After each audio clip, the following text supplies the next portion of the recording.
বাংলাদেশের প্রধান বিচারপতির নেতৃত্বে আপিল বিভাগের পূর্ণাঙ্গ বেঞ্চ সেই আপিলটি ডিসমিস করে দিয়েছেন, অর্থাৎ খারিজ করে দিয়েছেন।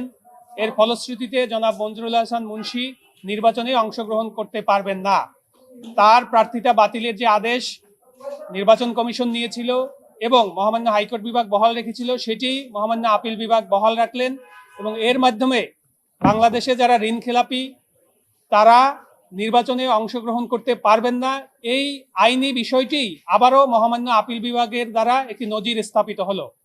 এখানে স্পষ্ট হলো যে যারা জনগণের টাকা, ব্যাংকের টাকা তারা ঋণ গ্রহণ করে সেগুলো পরিশোধ না করে সেগুলো মেরে খায়, তাদেরকে নির্বাচনে অংশগ্রহণের জন্য আইনি বিধিনিষেধ রয়েছে। সেই বিধিনিষেধই মহামান্য আপিল বিভাগ আবার বহাল রাখলেন এবং এর মাধ্যমে একটি নজির আবারও প্রতিস্থাপিত হলো যে যারা বাংলাদেশের জনগণের টাকা ফেরত দেয় না তাদের নির্বাচনে অংশগ্রহণ করার কোনো সুযোগ নেই। দেখুন, মহামান্য হাইকোর্ট বিভাগ যখন তার রিট পিটিশনটি সামারিলি রিজেক্ট করেন সেখানে দুইটি অবজারভেশন ছিল। এক হচ্ছে তিনি ঋণ খেলাপি এবং ঋণ খেলাপির কারণে তিনি নির্বাচনে অযোগ্য। এছাড়াও তিনি যে ঋণ খেলাপি ছিলেন এই তথ্যটিও তিনি হলফনামায় উল্লেখ করেননি, অর্থাৎ জেনে শুনে বুঝে তিনি মিথ্যা তথ্য হলফনামায় দিয়েছেন।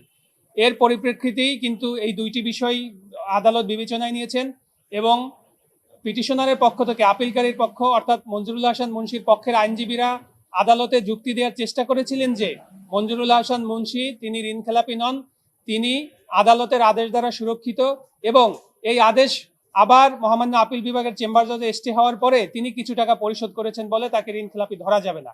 এক্ষেত্রে আপনাদের আমরা জানাতে চাই যে জনাব মঞ্জুরুল হাসান মুন্সির 3টি ব্যাংক এবং আর্থিক প্রতিষ্ঠানের সাথে ঋণের ব্যাপার ছিল।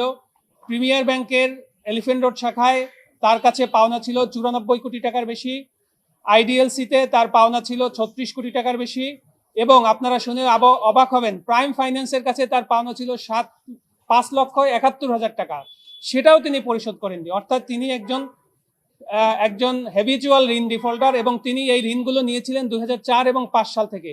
এই ঋণগুলো তিনি কখনোই পরিশোধ করেননি, যার ফলশ্রুতিতে 2008 সালের নির্বাচনে তিনি অংশগ্রহণ করতে পারেননি, 2014 সালেও হয়নি, 2018 সালে তিনি আদালতের আদেশ নিয়ে চেষ্টা করেছিলেন নির্বাচনে অংশগ্রহণ করার, কিন্তু তখন আবার আপিল বিভাগের আদেশে তিনি তার আদেশের ফলশ্রুতিতে তিনি কিন্তু নির্বাচনে অংশগ্রহণ করতে পারেননি। অর্থাৎ যখনই বাংলাদেশে একটি নির্বাচন আসে তখনই এরকম ঋণ ডিফল্টাররা তারা এসে আদালতকে ব্যবহার করে কোনো না কোনোভাবে একটি আদেশ নিয়ে নির্বাচনে অংশগ্রহণ করার চেষ্টা করে।